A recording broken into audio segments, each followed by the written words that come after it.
Kalau memang benar air Zam-Zam bisa menyembuhkan berbagai penyakit, menurutku sih mungkin Arab Saudi itu harus mempertimbangkan untuk mulai mengekspor air Zam-Zam daripada mengekspor minyak sih ya.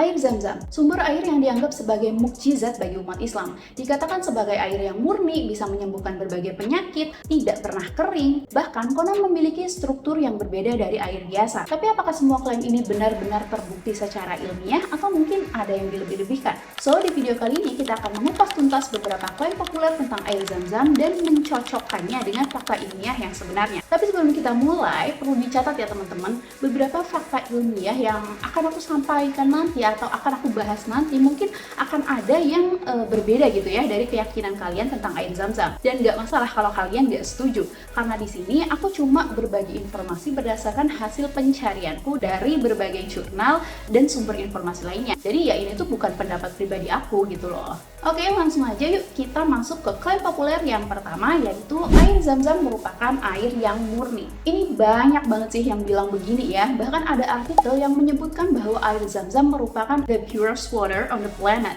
Nah, tapi sebenarnya aku juga kurang paham ya yang dimaksud murni di sini tuh apa. Apakah sekedar aman untuk diminum langsung karena mungkin tidak mengandung patogen, atau murni dalam arti literally pure, hanya mengandung H2O tanpa kandungan-kandungan lain seperti halnya air hasil destilasi atau semacamnya. Kalau yang dimaksud adalah literally murni H2O itu jelas salah ya. Karena di dalam air Zam-Zam itu banyak mengandung mineral-mineral yang bahkan kadarnya itu lebih tinggi dari air mineral biasa. Dan di artikel yang menyebut the purest dikatakan bahwa kemurnian air Zam-Zam itu dikarenakan jumlah bikarbonat yang sempurna. Padahal bikarbonat seperti misalnya natrium bikarbonat itu berfungsi sebagai penyangga pH dalam air.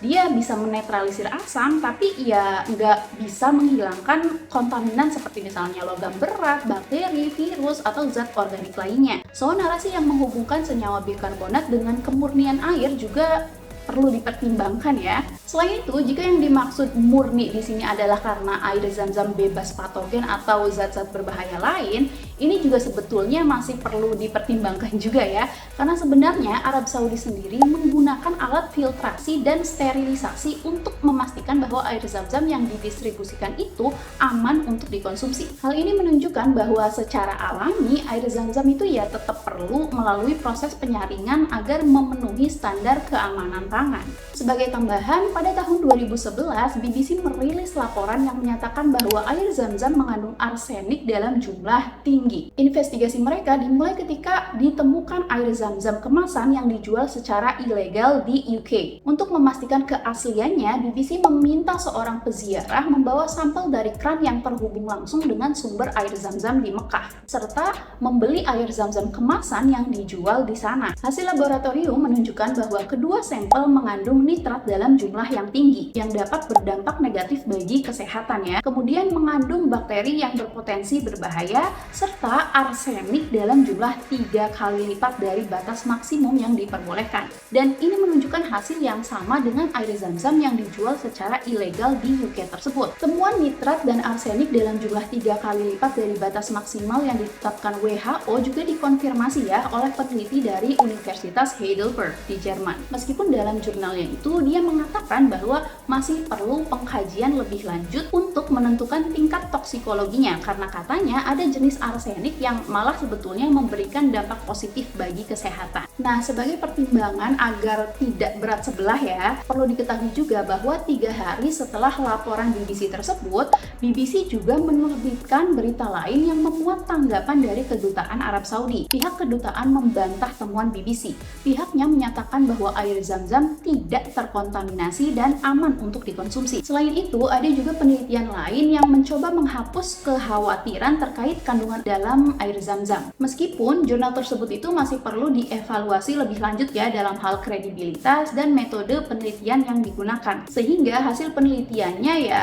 belum bisa diamini sebenarnya. Bagi yang terbiasa menilai kualitas penelitian ilmiah, mungkin bisa melihat sendiri ya apakah jurnal penelitian tersebut itu cukup valid atau masih memerlukan penelitian lebih lanjut. Karena bisa jadi ya pendapat kalian kan berbeda ya. Next, kita masuk ke klaim yang kedua, yaitu bahwa air Zam-Zam memiliki struktur struktur kristal yang berbeda dari air biasa. Klaim ini bermula dari seorang penulis asal Jepang bernama Masaru Emoto. Mungkin sebagian dari kita tuh udah nggak asing lagi ya, dan pernah dengar gitu nama tersebut, karena penelitiannya tuh sempat menghebohkan banget nih, terutama di kalangan pakar agama atau orang-orang yang tertarik pada Islam. Emoto mengklaim bahwa air bisa membentuk kristal yang berbeda tergantung pada kata-kata atau musik yang diperdengarkan nih. Misalnya, kristal air yang mendapat kalimat positif atau doa gitu ya, katanya lebih indah dibandingkan yang mendapat kalimat negatif.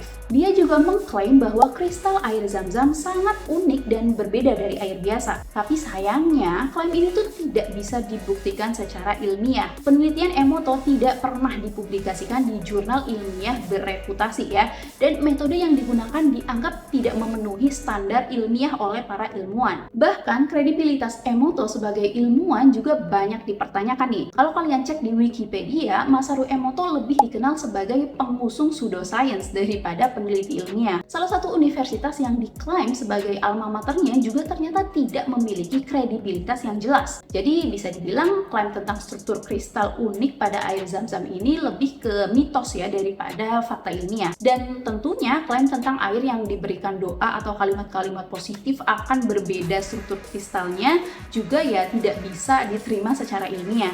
Lanjut ke klaim populer yang berikutnya, yaitu sumber air Zam-Zam tidak pernah kering. Sebagian besar umat Islam pasti sering kan ya mendengar hal ini.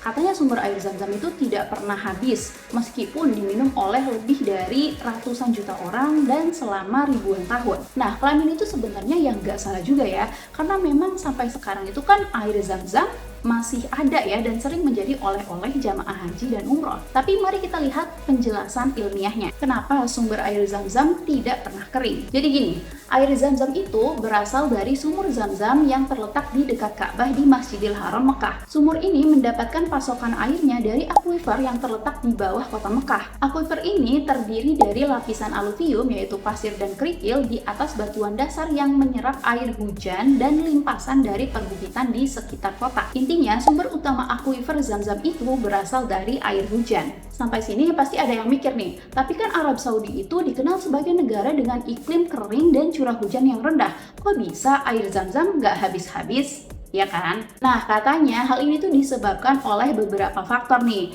Yang pertama itu efisiensi penyerapan. Meskipun curah hujan rendah, struktur geologi di sekitar Mekah memungkinkan penyerapan air yang efisien ke dalam akuifer. Lapisan aluvium dan batuan dasar yang retak-retak memungkinkan air hujan dan limpasan dari perbukitan di sekitarnya meresap dengan baik ke dalam tanah, mengisi ulang akuifer yang memasok sumur Zam-Zam. Nah, faktor yang kedua, ada pengelolaan dan pemantauan modern. Pemerintah Arab Saudi telah menerapkan teknologi modern untuk memastikan keberlanjutan pasokan air Zam-Zam. Saudi Geological Survey melalui Zam-Zam Studies and Research Center bertanggung jawab untuk memantau dan menganalisis sumber daya air yang memasok sumur Zam-Zam. Mereka menggunakan sistem pemantauan digital ya untuk melacak level air, konduktivitas listrik, pH, EH, dan suhu secara real time. Nah, kemudian faktor yang ketiga adalah proyek infrastruktur khusus, yaitu King Abdullah bin Abdul Aziz Zam-Zam Water Project atau proyek Raja Abdullah bin Abdul Aziz untuk air Zam-Zam. Nah, ini tuh didirikan dengan tujuan memastikan distribusi air Zam-Zam yang efisien dan higienis kepada para jamaah. Proyek ini mencakup fasilitas pengemasan dan distribusi yang modern, memastikan bahwa air Zam-Zam tetap tersedia dan aman untuk dikonsumsi. Selain itu, ini bisa jadi faktor terakhir ya, kenapa air Zam-Zam itu tidak pernah kering juga. Ya karena sebenarnya air Zam-Zam itu utamanya digunakan untuk keperluan minum jamaah haji dan umroh, serta tidak dimanfaatkan untuk pertanian dan juga industri. Sebagai tambahan, jenis akuifer yang sumber air utamanya itu dari air hujan ya, ternyata juga bukan cuma Zam-Zam. Dua diantaranya itu ada akuifer Guarani yang terletak di Amerika Selatan dan akuifer Great Artesian Basin yang terletak di Australia. Next, klaim populer lainnya yaitu air Zam-Zam bisa menyembuhkan berbagai penyakit. Ada klaim bahwa air Zam-Zam memiliki sifat penyembuhan untuk berbagai penyakit nih. dari mulai kurang tidur, demam, batu ginjal, hingga cancer atau kanker. Meskipun beberapa penelitian menunjukkan potensi manfaat kesehatan, bukti ilmiah yang ada belum cukup kuat untuk mendukung klaim bahwa air zam-zam itu dapat menyembuhkan berbagai penyakit manusia secara umum ya. Selain karena metode yang digunakan dalam penelitian, walau bagaimanapun ya, ketika kita berbicara tentang penelitian ilmiah yang dipublikasikan sebagai jurnal, kita juga harus melihat kredibilitas dari jurnal tersebut kan ya. Dan di luar dari itu semua, kadang beberapa orang tuh melakukan penelitian tidak dalam kondisi yang objektif gitu loh. Kadang ada kan peneliti yang sudah mendapatkan kesimpulan duluan dalam otaknya. Jadi yang dia lakukan adalah mencari pembenaran atas kesimpulan yang sudah ada dalam kepalanya. Sehingga ini seringkali jadi bias dalam penelitian. Aku akan tampilkan beberapa jurnalnya ya, agar teman-teman juga bisa melihat dan menilai sendiri. Karena siapa tahu penilaian teman-teman akan berbeda dan mungkin lebih tepat gitu ya dalam menilai sebuah karya ilmiah itu bisa atau tidak dijadikan pedoman untuk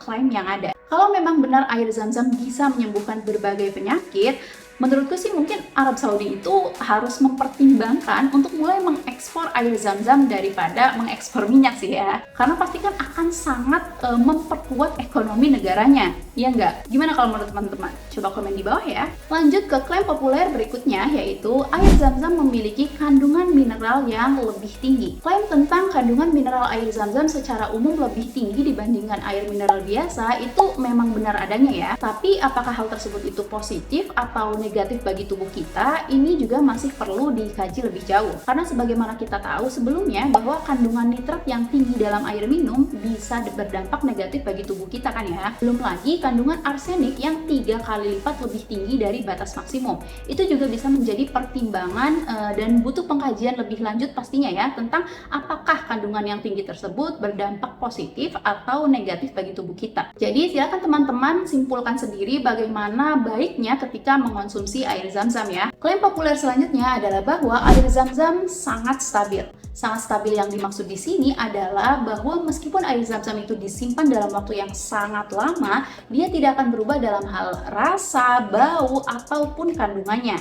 Sebenarnya klaim ini tuh sempat disinggung juga ya dalam jurnal yang ditulis oleh peneliti dari Universitas Heidelberg, bahwa katanya air zam-zam yang sudah disimpan selama 2 tahun tidak mengalami perubahan dalam kandungannya. Tapi ini aku mau cerita pengalamanku aja ya, dan perlu dicatat pengalamanku nggak bisa dijadikan bukti ilmiah pastinya ya. Jadi jangan disamain sama fakta-fakta ilmiah yang sebelumnya gitu loh. Aku cuma mau cerita pengalamanku karena siapa tahu nih ada yang merasakan hal yang sama juga gitu loh. Jadi gini, aku tuh sempet nggak mau sama sekali minum air zam-zam karena aku pernah minum air zam-zam yang sudah disimpan lama banget ya sama orang tuaku. Mungkin udah setahunan gitu loh ya sejak orang tuaku itu naik haji. Nah itu tuh rasanya sangat-sangat tidak enak dan ada baunya gitu loh. Jadi sejak itu aku nggak mau lagi kalau misalnya ditawari minum air zam-zam meskipun itu adalah air zam-zam yang baru dibawa oleh jamaah haji atau umroh. Nah tapi nih ya ketika aku dapat kesempatan alhamdulillah ya melaksanakan haji dan umroh, terus aku minum langsung dari kran yang disediain di Masjidil Haram dan Masjid Nabawi itu ya, itu tuh beneran beda banget rasanya sama air zam-zam yang ada di rumah gitu loh. Yang aku minum langsung tuh seger dan normal aja kayak air biasa gitu loh, nggak ada bau, nggak ada rasa yang aneh-aneh, bau yang aneh-aneh tuh nggak ada, bener-bener seger aja rasanya. Jadi sepengalamanku yang sangat tidak ilmiah ini ya, aku merasa sih air zam-zam itu berubah rasa dan baunya ya kalau misalnya udah disimpan sangat lama, dan mungkin juga tergantung ya bagaimana menyimpannya dan berapa lama sampai rasa dan baunya bisa berubah ya aku juga nggak tahu karena aku nggak melakukan penelitian ilmiahnya. Oke, itulah beberapa klaim populer tentang air zam-zam dan hubungannya dengan fakta ilmiah. Pada akhirnya, air zam-zam itu tetap menjadi mukjizat bagi umat muslim dan masih tetap ada sampai saat ini. Terima kasih sudah menonton, jangan lupa klik tombol subscribe dan notifikasinya agar kalian tahu kalau misalnya aku bikin video-video baru yang menarik lainnya. Bye!